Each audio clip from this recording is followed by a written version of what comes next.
Coach, thanks for being here. Great to be here. Now, you're coming into your second season as the head football coach, but really your first as having a full year off season with the group of players, the coaches having the time with the coaches. How do you think that's going to benefit you coming into this season?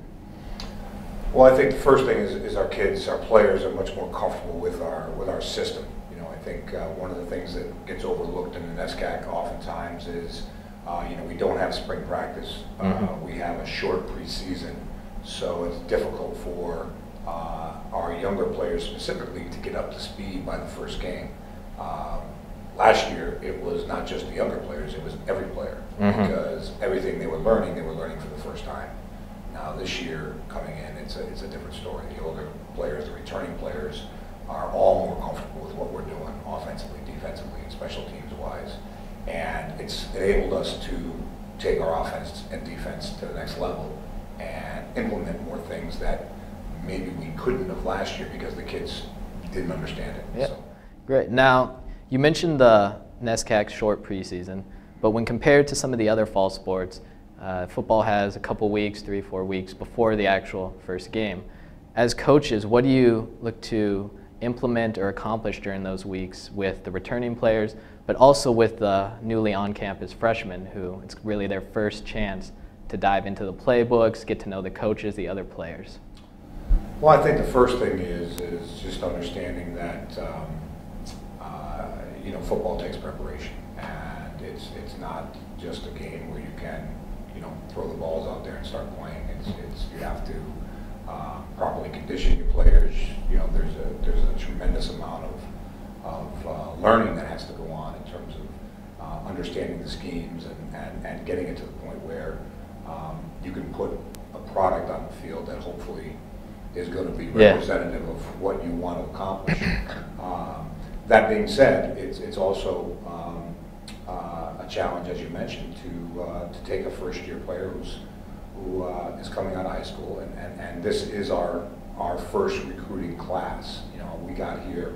We were able to recruit some kids into the freshman class, which is now sophomores now, but we really didn't have a chance to get the entire class. This class, that's a first-year group now, is our first recruiting class. So what we're excited about is that physically, a lot of the kids that we recruited are kids who are competing right now in our program. And that's a start. That's a good start. Now it's the challenge for our coaches is to get them mentally up to speed where they can compete. But there's no question in my mind that there's a number of our first-year players that are going to be on the field for us tomorrow or Saturday against Middlebury, and there'll probably be more down the road at Colby or Bowdoin or Trinity, and a lot of that is dictated by how quickly they transition to the college game. Talking to some of the players through the preseason and reading the reports about the team, like you just mentioned, competition is a big emphasis this upcoming season. Are you looking for, what are you trying to get out of that? Are you just more everyone not being secure about their starting position, more competition between to build up, or what is the driving force behind that?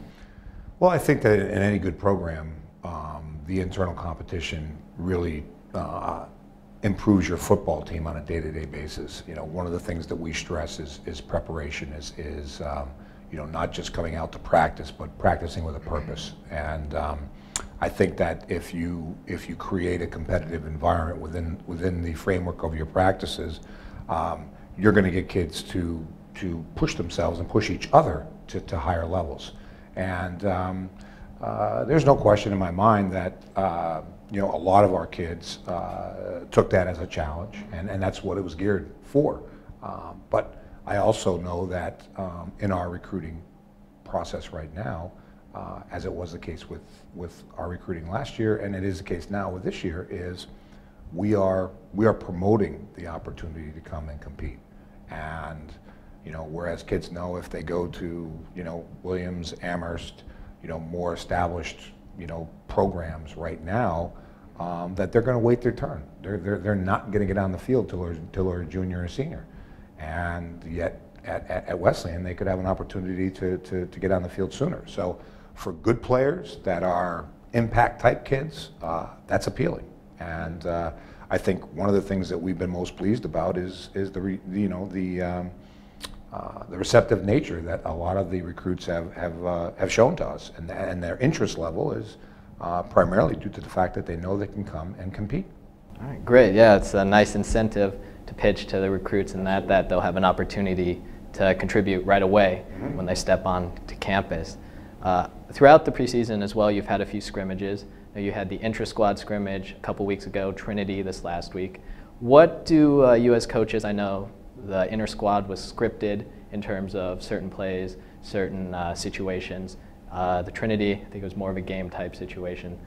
In terms of preparation, what do you take out of those situations in terms of going against your own players, and then Trinity, who may not play all their starters, may be looking to get some younger players experience in the preseason as well?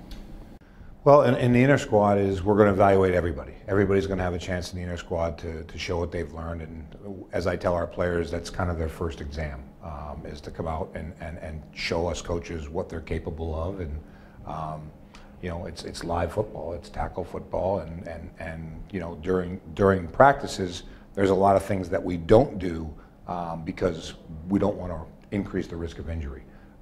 And then, you know, when you get an opportunity like that to play all-out football, you know, you have to perform.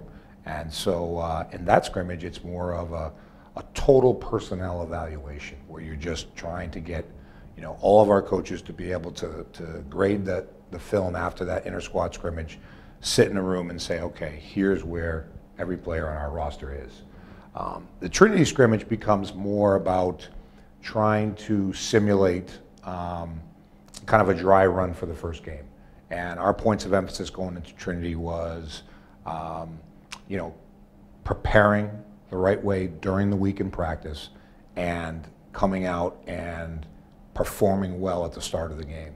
And I think we accomplished both of those goals. As I told our players, we can't control who Trinity puts on the field or doesn't put on the field in the scrimmage.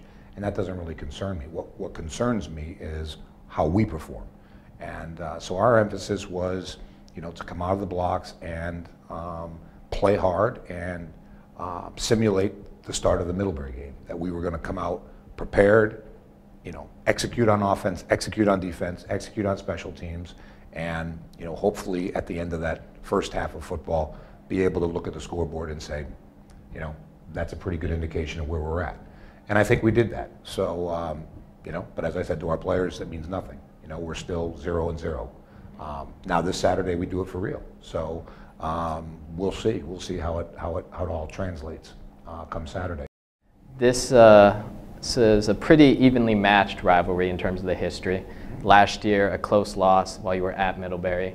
What can you take from that game into this game? I know last year it was really the start of Shea Dwyer's phenomenal rushing season. He's now graduated. You bring back a veteran defense, a veteran quarterback, receiving core. What are you going to be the focus going into this game? Well, I think the first thing that we know going into the Middlebury game is that Middlebury has good players. Middlebury is very well coached, and they're going to come down there ready to play. They lose a four-year starter at quarterback, which normally is devastating in the NESCAC, because you traditionally don't have someone that's going to step in right away and be that guy. You know, they are the benefactors of, you know, getting a transfer quarterback from Brown, who's a 1AA player, who I know for a fact, because I talked with the Brown coaches, that, you know, they were very excited about you know, that particular player when he was at Brown, and felt that he would have competed for the starting quarterback job at Brown probably by his junior year. So obviously this kid has talent.